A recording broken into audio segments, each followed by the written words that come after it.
திமுகவின் கம்பீரத்தை சிதைத்து விடாதீர்கள். செந்தில் பாலாஜிக்கு எதிராக சீரும் NKKB ராஜா.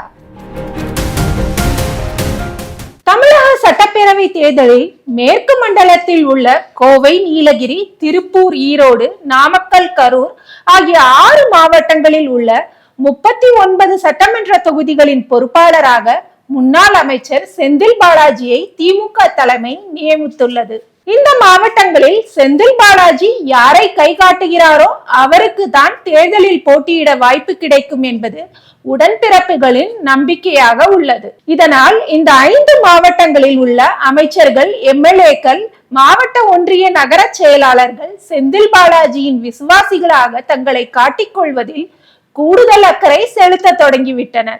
இதன் உச்சமாக சமீபத்தில் செந்தில் பாலாஜியின் பிறந்த நாள் வந்த நிலையில் நிர்வாகிகள் ஒருவருக்கொருவர் போட்டி போட்டு கொண்டாட்டத்தில் ஈடுபட்டனர். போஸ்டர்கள், சமூக வலைதளங்கள், ரீல்ஸ் இவற்றோடு நலத்திட்ட உதவிகள் வழங்கும் வரை கொண்டாட்டம் உச்சத்திற்கு சென்றது. கொங்கு மண்டல திமுகவில் பரவும் இந்த பாலாஜி புராணம் மூத்த திமுக நிர்வாகிகளிடையே எரிச்சலையும் வருத்தத்தையும் கிளப்பி விட்டுள்ளது. அதன் எதிரொலி ஈரோடு மாவட்ட திமுக முன்னாள் அமைச்சர் NKKB ராஜாவின் வடிவில் வெளியாகி பரபரப்பை ஏற்படுத்தியுள்ளது. செந்தில் பாலாஜி பிறந்த நாளை ஒட்டி ஈரோடு மாவட்டம் TN பாளையம் ஒன்றிய திமுக செயலாளர் M சிவபாலன் வடிவமைத்துள்ள வாழ்த்து செய்தியில் மாண்புமிகு மேற்கு மண்டலமே என குறிப்பிட்டு செந்தில் பாலாஜியின் 4 படங்கள் மையப்பகுதியில் இடம்பெற்றுள்ளன. திமுக தலைவர் ஸ்டாலின், உதயநிதி படங்கள் மேல் பகுதியில் சிறியதாகவும், பெரியார், அண்ணா, கலைஞர் படங்கள் ஸ்டாம்ப் சைஸிலும் பதிவிடப்பட்டுள்ளன. இதேபோல் திமுக தகவல் தொழில்நுட்ப அணியை சேர்ந்த M ஜுனாயத் என்பவரது வாழ்த்து செய்தியில் திமுக தலைவர்கள் பெயர், படங்கள் இடம்பெறவில்லை.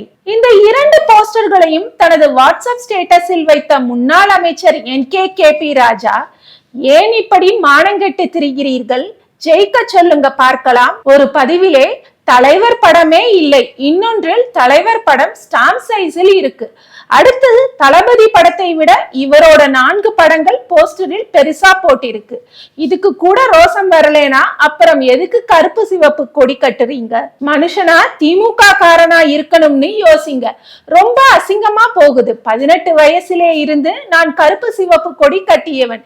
இந்த படத்தை பார்த்த பிறகு நானும் எதுவும் சொல்லலேனா வேறு யாரும் எதுவும் சொல்ல மாட்டாங்க என்று வாய்ஸ் மெசேஜ் போட்டிருந்தார் NKKB ராஜா. இந்த விவகாரம் குறித்து NKKB ராஜாவிடம் பேசினோம். அவர் கூறும்போது, எங்கள் குடும்பம் பாரம்பரிய திமுக குடும்பம்.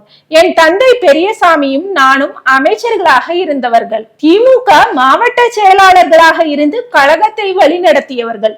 ஈரோடு மாவட்டத்தில் செங்கோட்டையன், முத்துசாமி போன்ற பலமான அதிமுக அமைச்சர்கள் இருந்த போதும் கட்சியை கம்பீரம் குறையாமல் காத்து நின்றுள்ளோம். திமுகவில் எந்த நிகழ்வு நடந்தாலும் பெரியார், அண்ணா, கலைஞர், பேராசிரியர், தளபதி படங்கள் மற்றும் மாவட்ட செயலாளர் பெயரை போட்டுத்தான் எந்த விளம்பரமாக இருந்தாலும் தயார் செய்யப்படும். ஆனால் சமீப காலமாக செந்தில் பாலாஜியை பொறுப்பாளராக அறிவித்த பின் இந்த விதிமுறைகள் மதிக்கப்படுவதில்லை. அவரை துதிபாடி போஸ்டர் போட்டால் திமுகவில் கட்சி பதவிகளையும் MLA அமைச்சர் பதவியை பெற்றுவிடலாம் என்ற நம்பிக்கை திட்டமிட்டு விதைக்கப்பட்டுள்ளது. கருப்பு சிவப்பு வேட்டி கட்டி, கொடி பிடித்து, மேடை அமைத்து, போராட்டத்தில் பங்கேற்று, சிறை சென்று ஆளுங்கட்சியின் அடக்குமுறையை எதிர்கொண்டு கம்பீரமாக வளர்ந்தவர்கள் திமுகவினர். அந்த கம்பீரத்தை சிதைக்கும் வேலையை சம்பந்தப்பட்டவர்கள் நிறுத்திக் கொள்ள வேண்டும். இது எனது ஆதங்கம், கோபம் மட்டுமல்ல, கொங்கு மண்டலத்தில் உள்ள மூத்த திமுக நிர்வாகிகள், தொண்டர்களின் ஆதங்கம். நான் அதை வெளிப்படுத்தியுள்ளேன், அவ்வளவுதான் என்று தெரிவித்தார் NKKB ராஜா. கொங்கு மண்டலத்தில் NKKB ராஜா எழுப்பிய இந்த கலக குரலை திமுக தலைமை எப்படி எதிர்கொள்ள போகிறது என்பது செந்தில் பாலாஜியின் எதிர்கால நடவடிக்கைகளில் இருந்து தெரிய வரும் என்று எதிர்பார்ப்பில் உள்ளனர் திமுக மூத்த நிர்வாகிகள்.